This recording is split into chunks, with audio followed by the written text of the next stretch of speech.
Salut à vous les champions et championnes, c'est la chaîne, donc j'espère que vous allez bien de votre côté. Excusez-moi. On se retrouve pour la review. Je suis totalement perdu sur les jours, je suis complètement en retard sur cette vidéo-là. Sur la review du dernier pay-per-view, donc WrestleMania Backlash, comme je disais, c'était un nom à la con. Alors, j'ai presque eu tout bon sur mes pronos, sauf un match. Alors, il y avait un kick-off, du coup, c'était Ricochet contre Sheamus. Donc, j'ai commencé à voir le match, j'ai pas eu le temps de le finir. Donc, à la fin, du coup, c'est Sheamus qui a remporté le match. Mais en plus, c'était pour un no title. Et du coup, Ricochet est revenu, il a mis la veste et le chapeau de Sheamus. Donc, on a une petite rivalité là-dessus. Ensuite, le premier match, c'était Charlotte contre Asuka contre Rhea Ripley. Donc, je m'attendais pas à ce qu'ils mettent ce match en premier. J'aurais pensé qu'ils auraient mis le match par équipe. De toute façon, je vais revenir sur le match par équipe. Alors, la tenue de Charlotte, j'ai trouvé que ça faisait très dalmatien. Il avait une tenue de dalmatien, donc c'est très original. Asuka va très vite, donc dès le début du match, pour prendre l'avantage. Charlotte qui arrive à prendre l'avantage sur Asuka à l'extérieur. On a eu un grand face-off entre Asuka et Rhea Ripley, vu qu'ils font quasiment la même taille. On a eu une bagarre entre les deux. Le match suit son cours. On a eu un petit armbar de la part de Asuka sur Charlotte. Ah oui, alors ça, j'ai bien aimé Spot. Je vais y revenir là-dessus. J'ai bel et bien aimé Spot. Asuka nous a fait une Daniel Bryan. Simplement, il y avait Charlotte à gauche, Rhea Ripley à droite. Et elle donnait des kicks à Charlotte et à Ripley comme un Daniel Bryan.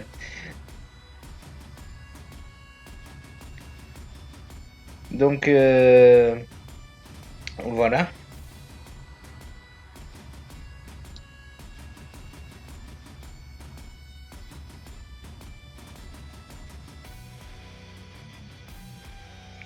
Ensuite, Asuka, c'est elle qui a quasiment dominé tout le match. Ensuite, on a eu la moussole de Charlotte. On a eu un gros cafouillage. Double sélection naturelle de la part de Charlotte. Ripley a rien fait dans le match. J'ai pas de souvenir qu'elle a fait grand chose. Elle a fait beaucoup de kicks, mais sans plus.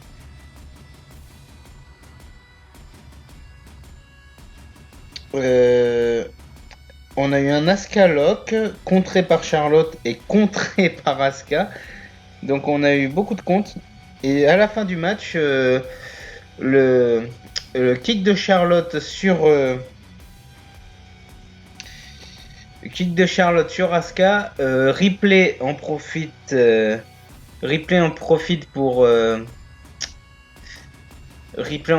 pour faire son riptide. Putain, je vais y arriver, je suis fatigué ce soir. Elle en profite pour faire son riptide et du coup sur Asuka parce que elle avait poussé Asuka à l'extérieur. Bah, à l'intérieur du ring, Charlotte était à l'extérieur. Ensuite, Riptide et du coup 1, 2 et 3. Voilà. Je vais y arriver, c'est la fatigue, j'ai bossé ce matin donc. Alors, en note du match, j'ai mis 6,5 sur 10. Un très bon match d'opener. Le match, encore une fois, je vous ai pas mis les durées. Donc, je dis les notes, mais ils seront pas dans le montage parce qu'il n'y a pas l'ambiance du public, malheureusement, comme d'habitude. Je fais toujours comme ça. Alors, on va chercher les matchs, les temps des matchs.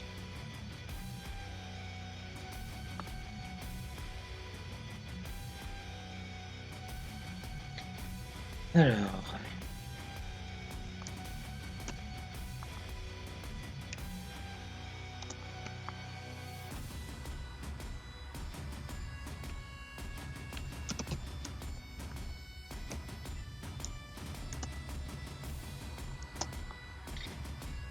Excusez-moi, j'ai rien préparé, je suis totalement dans le cirage.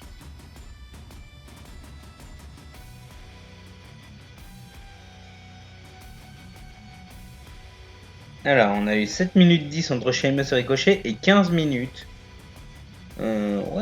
C'est un assez long match, mais c'est pas le match le plus loin de la soirée.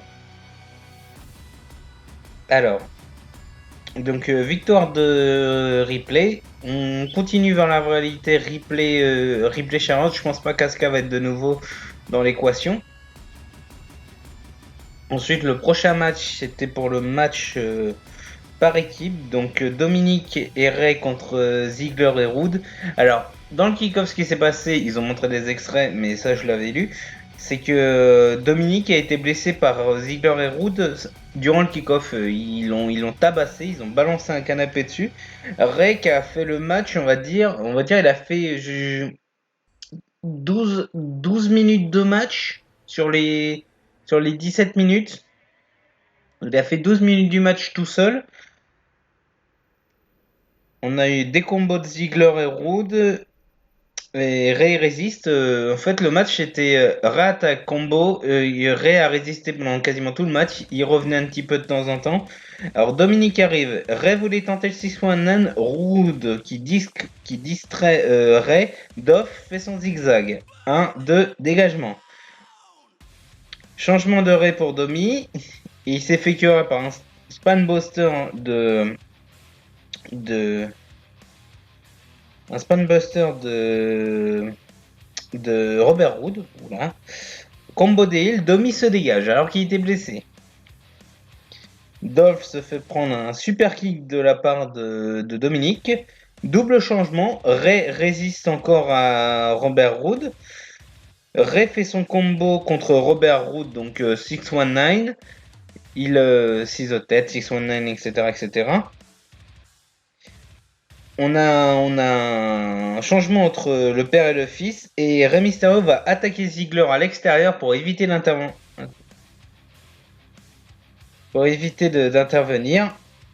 Et 1, 2, 3, on a eu un splash de Dominique. 1, 2, 3, nouveau champion. J'ai noté 6,5 sur 10 aussi. Très bon match, j'ai apprécié le match. Donc voilà.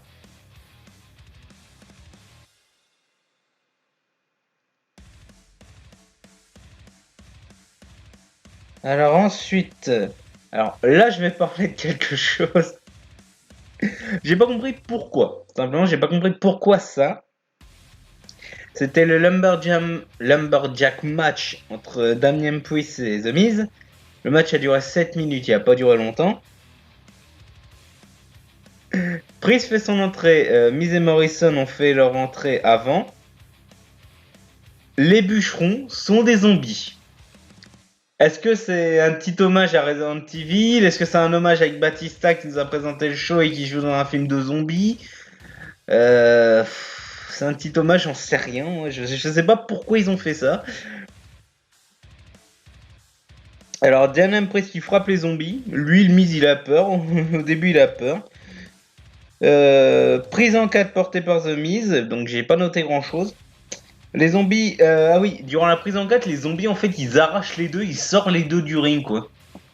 Ok, parce que franchement j'ai pas compris pourquoi il y avait des zombies.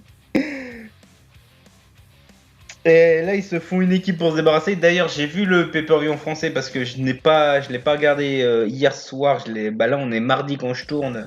Malheureusement j'ai vraiment pas eu le temps hier, donc j'avais autre chose à faire. Donc, vraiment, les zombies, ça m'a fait rigoler. Priest et Miz font équipe pour se débarrasser des zombies. Morrison revient à ce moment-là, il distrait Priest pour que le Miz puisse gagner, mais ça ne fonctionne pas. Et Morrison s'en prend aux zombies aussi. Ok.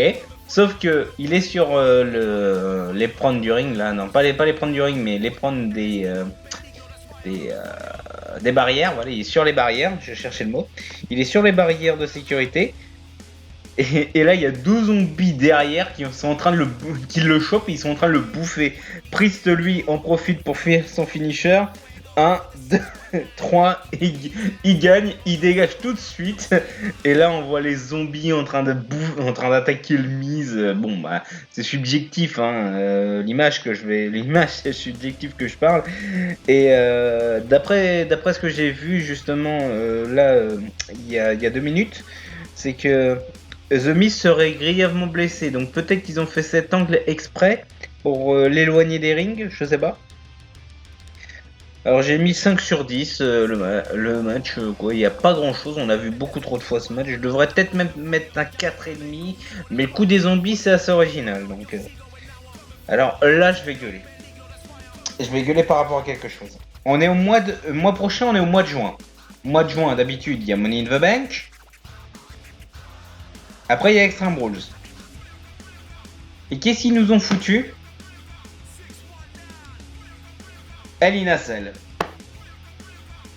Ils nous foutent El Inacel au mois de juin. Le prochain pay-per-view, c'est le 20 juin.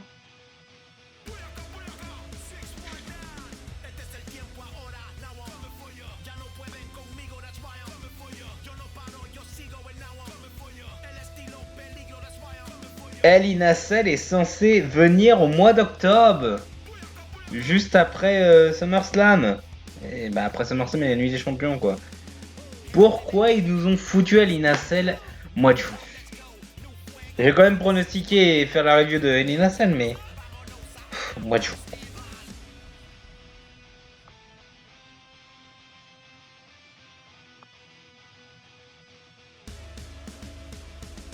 Alors, ensuite, le match pour le titre féminin qui a duré bien longtemps quand même, et 16 minutes, c'est le troisième match le plus long de la soirée.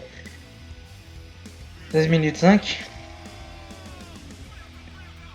J'ai rien à dire sur ce match. Le match était bon.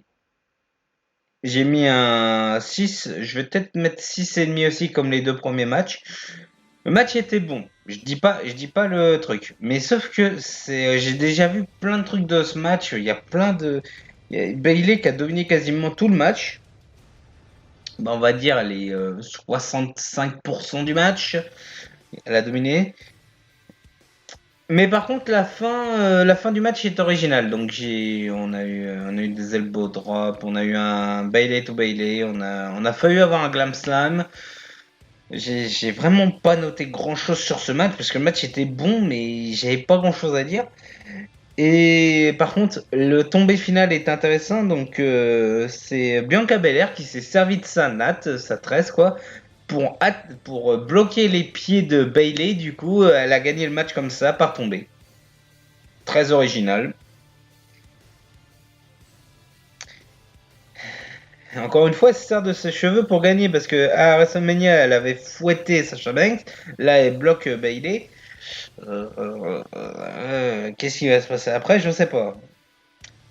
Bon, passons au match suivant. Alors, le triple menace pour le titre WWE, donc c'était Drew McIntyre contre Braun Strowman contre Bobby Lashley champion. Le match a duré 14 minutes 15. Alors, dès le début, alliance entre Bobby et Drew contre Braun. Les Bobby et Drew se tabassent à l'extérieur. Braun qui sort de nulle part, qui nous fait une roulade, une sorte de mini Swanton. Bobby qui domine. Ah oui, Bobby qui est en train de dominer McIntyre. Strowman, il est encore une fois nulle part. Il balance l'escalier ou il arrive avec les escaliers sur Lashley. Ok, Strowman, il fonce comme ça. La souplesse extérieure de Drew sur... souplesse extérieure de Lashley sur Drew. Ensuite, Lashley balance Drew sur les LED près de l'entrée, près de la Gorilla Position. Mais Drew se réveille, il balance Lashley sur les LED et à un moment il balance tellement fort qu'il y a une LED qui pète, et bah du coup les feux pètent quoi simplement. Drew revient dans le ring, il se fait cueillir par Strowman. Strowman a un petit avantage. Ah oui non, c'est Drew qui... Ah oui, Drew qui a un petit avantage parce que Strowman n'a pas tellement dominé. On a eu Drew qui a soulevé Strowman, il l'a soulevé plusieurs fois. Et juste au moment où Drew allait faire son Claymore à l'extérieur, près des escaliers, Strowman le chope, il le balance sur la table des commentateurs. Ensuite, Strowman ramène Drew sur le ring. Il veut faire son Power Slam. Drew, il arrive à esquiver. Il fait son Claymore. Et à ce moment-là, Bobby Lashley, il vient. Il dégage McIntyre. Spear sur Strowman. 1, 2 et 3. Conservation du titre de Lashley. Qu'est-ce que je peux dire de plus? Et je vous avais dit, s'ils ont rejeté Strowman, c'était fait exprès pour pas que McIntyre se prenne le tombé, quoi. J'ai mis 7 sur 10 au match. Le match était plutôt cool. Et alors là, on va parler. Là, on va parler.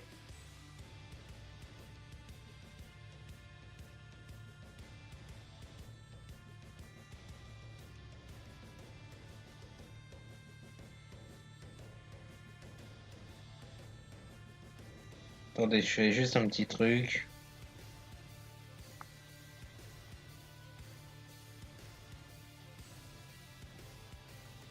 Voilà. Excusez-moi, je devais juste régler un petit truc.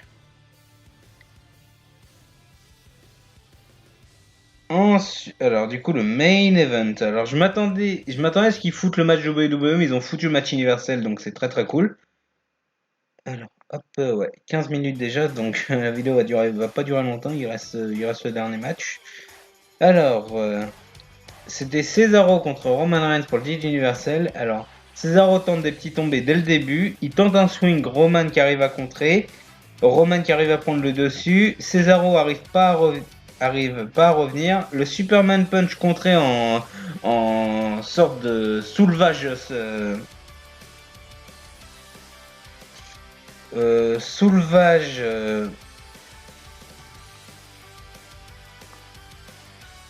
Soulevage.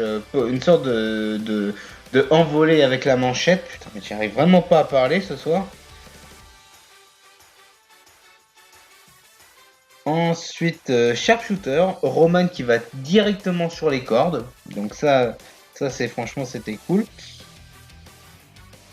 Ah oui, Cesaro qui arrive à faire de grandes prises, des grandes manchettes, tout ça. Un saut à l'extérieur. Ah oui, à un moment, Roman lui, il arrive à contrer Cesaro, il lui chope le bras. Il chope le bras, il ramène le bras de Cesaro à l'extérieur du ring et vu que Cesaro est extérieur, il se prend un big boot, du coup le bras il est coincé entre les cordes ou entre le poteau et tout, ça fait extrêmement mal. Et là on voit bien Cesaro en train de saigner tout ça, un petit peu, mais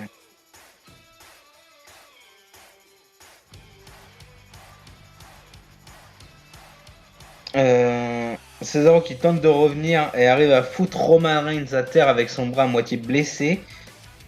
A fait une souplesse extérieure, simplement il a ramené Roman à l'intérieur du ring, alors que Roman est à l'extérieur. Il tente son fini, il est contré par un armbar, et Cesaro arrive à revenir. Superman Punch, guillotine de Roman, mais il compte en powerbomb. Cesaro arrive à contrer en powerbomb. Nouveau sharpshooter et crossface d'affilée. Sharpshooter, Roman s'est rapproché des cordes, crossface directement après. Retour de Roman Reigns avec un powerbomb. Cesaro se dégage. Nouvelle guillotine. Cesaro qui refait un powerbomb. Mais Roman tient bien la tenue. Il tient bien. Roman tient bien. Il tient Cesaro du coup avec sa prise. Et Cesaro qui finit par tomber inconscient. C'était le seul match que je n'ai pas réussi à pronostiquer.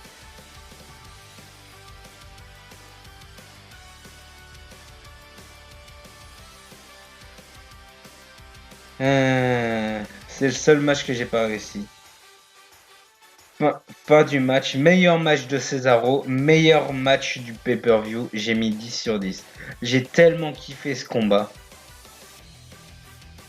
J'ai tellement kiffé ce combat. Il faut parler de l'après-match. Il faut parler de l'après-match.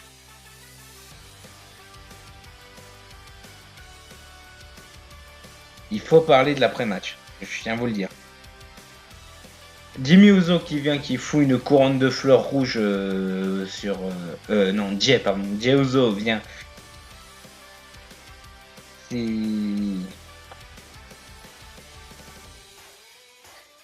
Jey vient, il met une couronne de fleurs rouges sur Roman.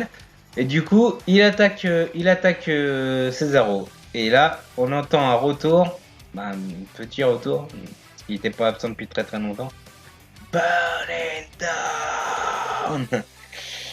Et du coup, simplement le Burning Down, c'est Seth Rollins qui vient, qui s'en prend à Cesaro. Donc, vu que le prochain c'est El Nacelle, je sens qu'on va avoir El Nacelle, Roman, Jimmy et El Nacelle, Cesaro, Rollins pour terminer la rivalité.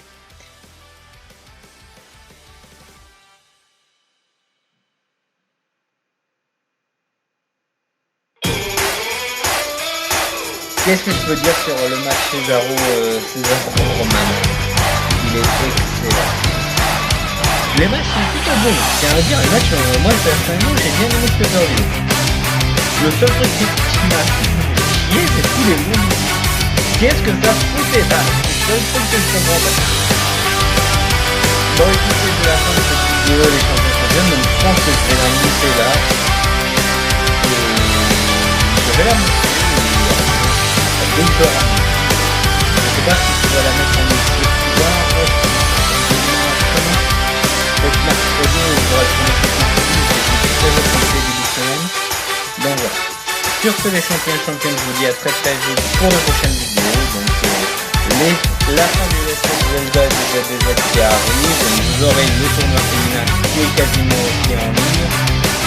Après le DBZ, que je puisse finir la fin de Persia, que je puisse faire le tournoi masculin, les deux tournois par équipe, et après et après surtout je vais revenir sur quelques lettres, je ne vais pas revenir sur les vidéos de nous que vous avez fait.